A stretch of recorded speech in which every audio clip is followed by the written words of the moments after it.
केवल हमने क्या काम किया, जयंती आ रही है, घर घर से चंदा इकट्ठा किया, 2-4 डीजे लगाए, तमाम तरह के गीत बजाए, नाचा, मतलब डांस हुआ, खूब आनंद लिया, दावतें खाई। लेकिन सभी उसके बाद क्या हुआ, सब लोग अपने अपने घर से लेकर क्या इंतजार किया। और इसी काम को अगले साल के लिए देखेंगे। पूरी साल आपने खाली कर दिया। मैं आपसे पूछना चाहता हूँ, आपके सभी के बच्चे स्कूल, कॉलेज, यूनिवर्सिटी में पढ़ते हैं, आप अपने बच्चे को अगर एक दिन के लिए स्कूल भेजेंगे और पूरी साल अगर वो स्कूल ना भेजें, उसके बाद डायरेक्ट आप पेपर में बैठा दोगे, तो आप बताइए बच्चा डिवीजन में पास होगा या 0 नंबर आएंगे उसके? कैसे नंबर आएंगे? तो बाबा साहब का मिशन केवल जय हिंद कहने से नहीं चलेगा, बाबा साहब का मिशन केवल अप्रैल में जयंती मनाने से नहीं चलेगा, अरे बाबा साहब का मिशन नीली टी शर्ट पहनने से नहीं चलेगा, अरे बाबा साहब का मिशन डीजे पर केवल गाने गाने से नहीं चलेगा। अगर बाबा साहब का मिशन को चलाना बात सुनने, तो मिशन को तो छोड़िए साइड में, पहले बाबा साहब को पढ़िए, तो मैं बता तो लगा जो बाबा साहब है कौन, इससे पहले ही तो मिशन बढ़ाने की बात करेंगे। भाई बाबा साहब का मिशन है ये तो पता करना चाहिए कि हम मिशन बढ़ाएंगे। मिशन आप आज तक नारा बहुत हो रहा है, आपने सुना होगा और आपने सभी ने सुना होगा कि बाबा साहब का मिशन अधूरा और हम सब मिलकर पूरा। भाई मेरी माताओं बहनों, आपने भी सुना होगा बाबा साहब का मिशन अधूरा हम सब मिलकर करेंगे पूरा। यही तो बात है। अब एक बात बताइए, तुम्हें पता है बाबा साहब का कौन सा मिशन अधूरा रह गया? कोई पता नहीं।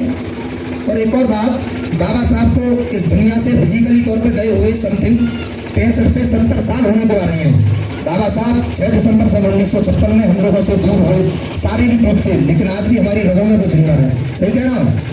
लेकिन 70 साल बाबा साहब को होने के लिए आ रही है, लेकिन 70 साल में उस दौर में भी ये नारा था कि बाबा साहब अपनी करते तो अधूरा रहता। भाई एक तो कौन तो बढ़ता है नहीं बढ़ता है, लेकिन नहीं। क्यों? क्योंकि हम जय हिंद बोलने के बाद क्या करते हैं पता है? जय हिंद बोलने के बाद सभी हम अपनी जिम्मेदारी से हट जाते हैं। हम बाबा साहब के अनुयायी नहीं है, हम बाबा साहब के भक्त होंगे, हम बाबा साहब की पूजा कर रहे हैं, हम बाबा साहब के विचारों को नहीं समझते। अरे बाबा साहब नहीं कहते तुम मोमबत्ती जलाओ, बाबा साहब नहीं कहते तुम मेरी तस्वीरों को मतलब सीने पर लगा के रखो, अरे बाबा साहब नहीं कहते कि तुम मेरे नाम का डंका बड़ी दुनिया को बताओ।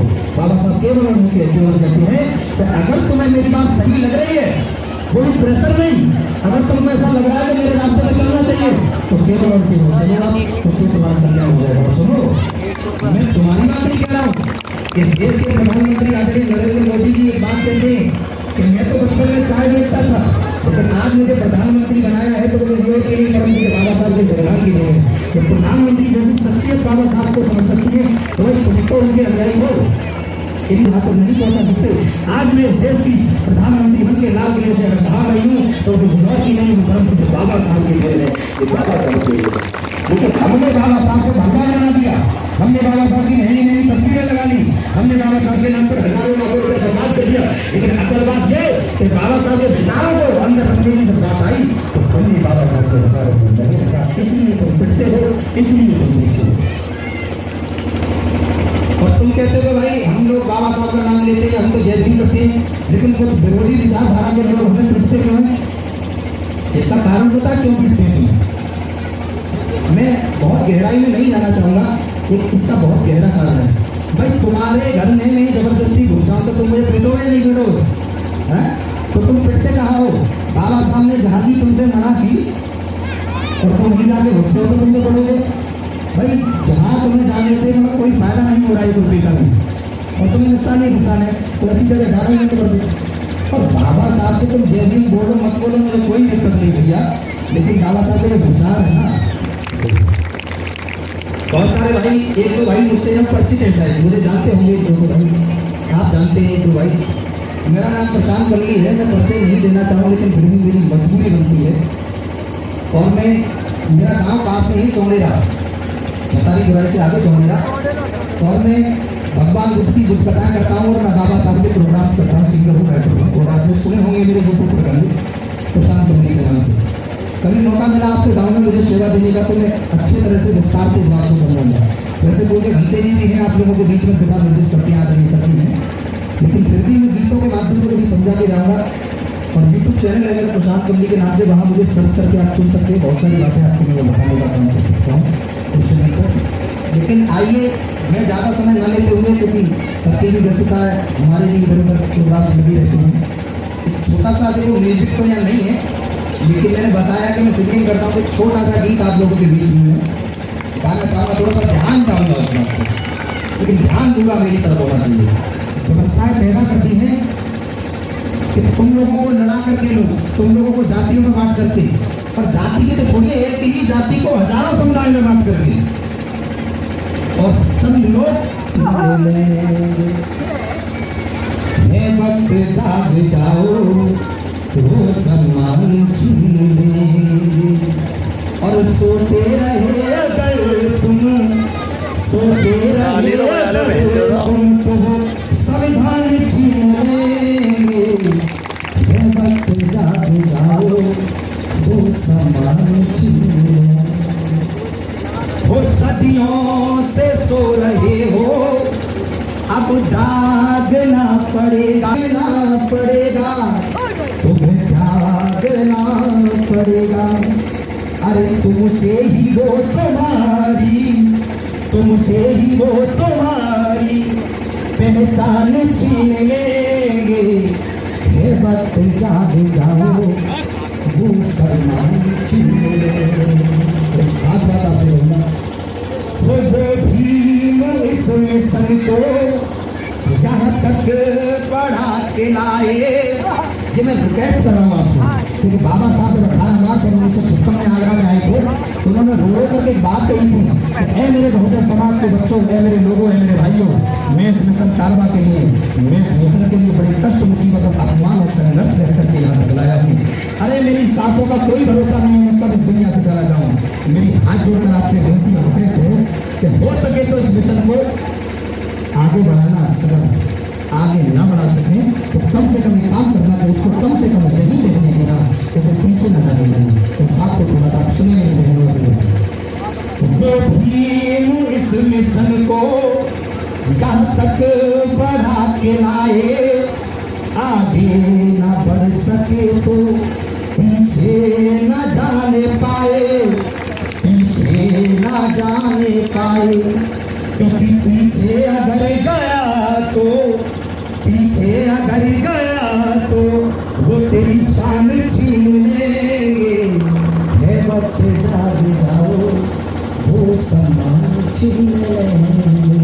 और एक और बात कह रहा हूँ, जो लोग जल्दी तो करते हैं लेकिन खुरापाती और तरफ फैलाते हैं और काम नहीं करते बाबा साहब की ईमानदारी, सो लोग खासकर मेरी युवा पीढ़ी, मैं भी युवा हूँ, मैं भी खुरापाती बन सकता हूँ, मैं भी शराब पी सकता हूँ, मेरी जेब में भी पैसा रहता है, लेकिन नहीं, क्योंकि मैंने बाबा साहब को पढ़ा है। मैंने केवल सुना नहीं है, सभी बाबा साहब को मैंने पढ़ा है, इसलिए मैं आपको कह रहा हूँ ध्यान से कि मेहनत ये भीम जी की नाकाम हो न जाए। मेहनत ये भीम जी की नाकाम हो न जाए। भीम जी का नाम यारो बदनाम हो न जाए, बदनाम हो न जाए। अरे कमली जरा संभलना, कमली जरा संभलना, वो तेरी जान छीन लेंगे। है वक्त जाग जाओ वो सम्मान छीन लेंगे। आपको जागना पड़ेगा। अब जागे ये नहीं, आप जागरिए सुबह को, अपने औजार उठाए और आप चले गए कमाने के लिए, शाम को आए, खाना खाकर सो गए और फिर सुबह को वही काम रोज आए नहीं। अभी सर मैं आपसे पेन और मांग रहा था, कागज को लिखा है, तो यही दिमाग में आया कि रोटी खाना, धन को कमाना केवल मिशन नहीं है। सुनना अभी, रोटी खाना और धन को कमाना केवल मिशन नहीं है। और सब लोगों को बाबा साहब से तुमको बदल नहीं, ऐसे नहीं करना। चार लाइनें कह के अपनी बात को खत्म करना, 4 लाइनें हैं, क्योंकि मैंने अपनी कलम को चलाया था और कोशिश की थी थोड़ा सा मेरे युवा साथी ध्यान दें। आज तुम जिसमें पले हो वो चमन लुट रहा है, सुनो भीम जी का मिशन लुट रहा है। तुम जिसमें पले हो चमन लुट रहा है, सुनो भीम जी का मिशन लुट रहा है। अरे देखते हो, अरे मेरे भाई, अरे देखते हो, अरे मेरे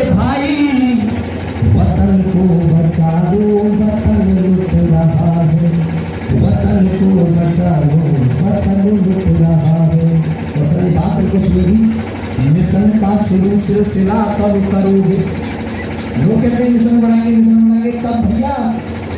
बुजुर्गों से माफी चाहूंगा, आप 60, 65, 70 साल के हो गए, कोई काम किया तुमने बाबा साहब के लिए? अब जाने की तैयारी में हो लेकिन आज तक काम नहीं किया। मिशन का शुरू सिलसिला कब करोगे और फर्ज अपना बोलो अदा कब करोगे। मिशन का शुरू सिलसिला कब करोगे, फर्ज अपना बोलो अदा कब करोगे।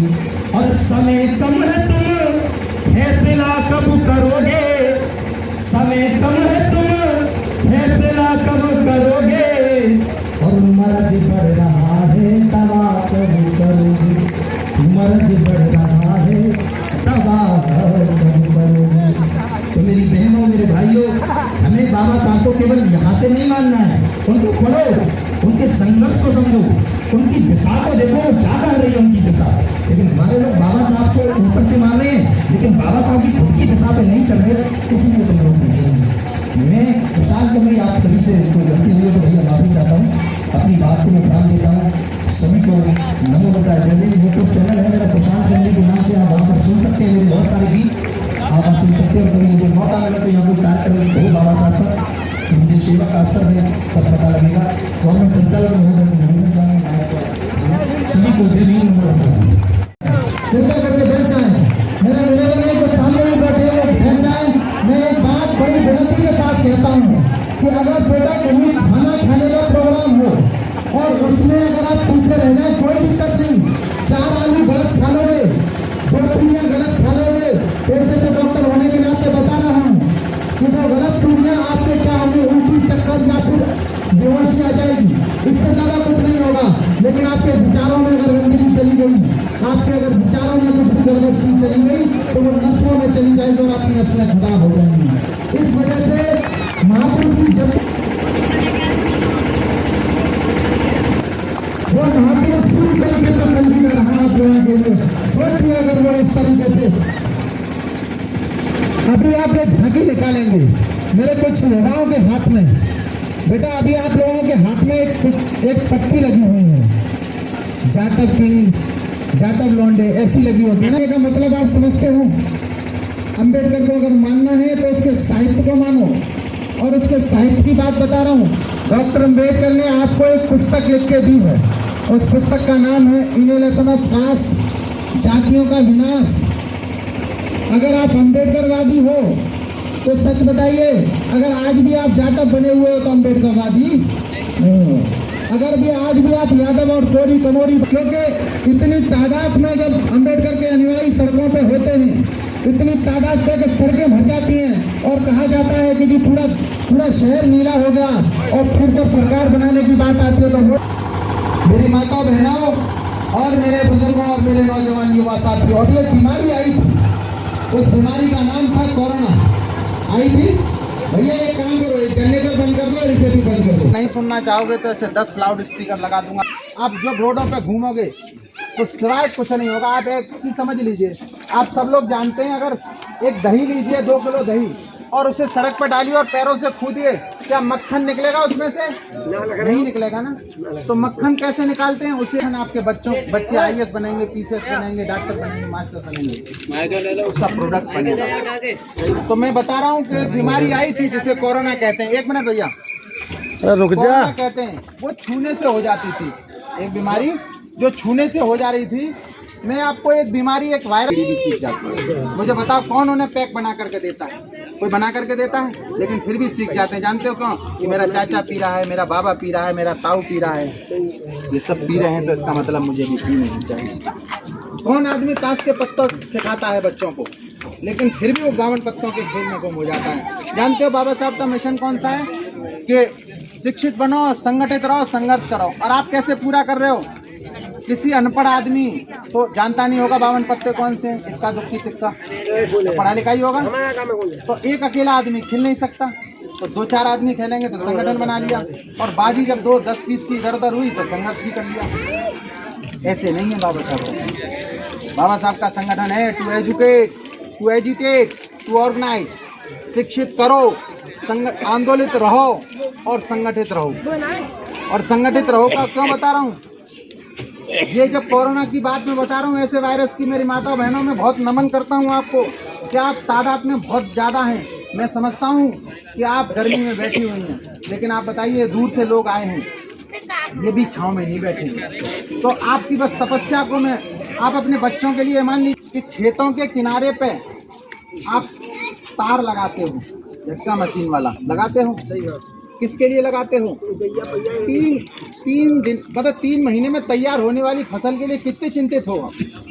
3 महीने में तैयार होने वाली फसल के लिए कितने चिंतित हो जाते हो कि चारों तरफ आप तार लगा देते हो, उसमें बिजली भी दौड़ा देते हो।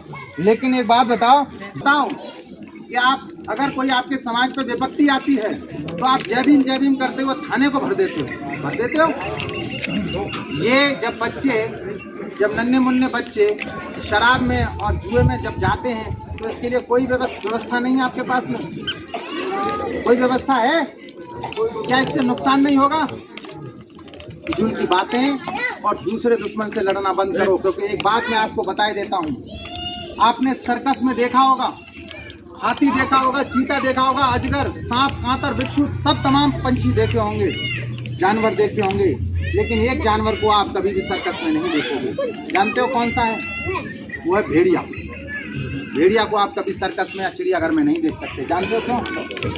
भेड़िया को गुलाम नहीं बनाया जा सकता, वो झुंड में रहता है। आप भी झुंड में रहेंगे, आप अपने भाई से मिलकर रहेंगे, अपने चाचा से मिलकर रहेंगे, अपने कौम के साथ एक झुंड बनाकर रहेंगे, तो आपको बता रहा हूँ कि आपको कोई भी गुलाम बना नहीं पाएगा। आपकी हार जीत के तमाम कारण हो सकते हैं, लेकिन गुलामी का एक ही कारण होगा और वो होगा आपकी आंतरिक कमजोरी। आंतरिक कमजोरी कैसे बनती है जानते हो? आंतरिक कमजोरी ऐसे ही बनती है। आप चलो डूब गए, मैं मानता हूं कि कोई भी व्यक्ति इन सब में बैठे हुए कोई हो सकता है कि शराब की बोतल में बंद होगा, लेकिन आपका ये दायित्व तो नहीं बनता कि अगली पीढ़ी को उस बोतल में जाने से रोका जाए। क्योंकि अब लोग कहेंगे कि अरे तो आप अपने बच्चों को, अपनी नस्लों को ऐसा बनाओ कि उसके लिए बोतल नाली का पानी बने।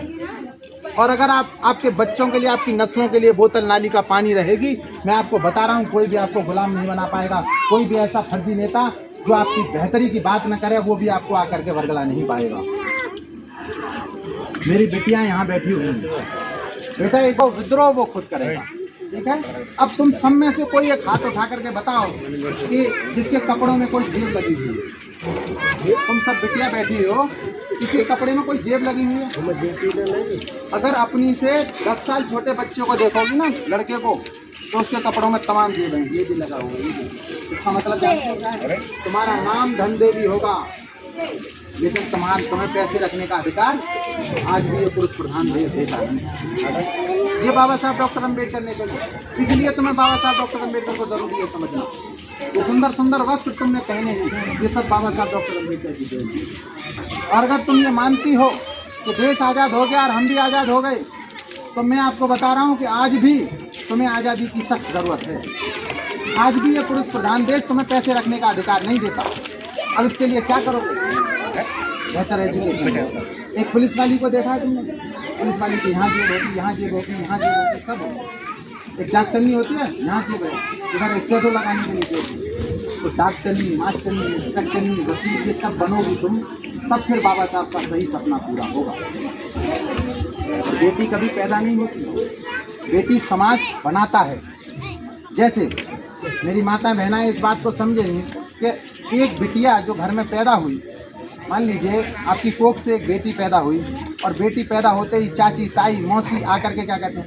फिर से छोरी पैदा।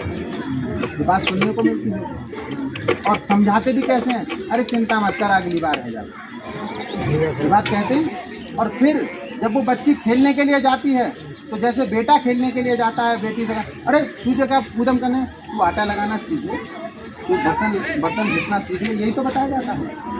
हंसना चाहती है वो बिटिया अपने भाई की तरह, तो बोले अरे दांत निकाल के हंस रही है, मुंह बंद करके हंस, और कब उसका हंसना मुस्कुराने में तब्दील हो जाता है ये पता ही नहीं चलता। और असली खेल जब वो बिटिया किसी बस में या मतलब इस टेम्पो में बैठ करके वो सब जानता हूँ, और चीजें बताओ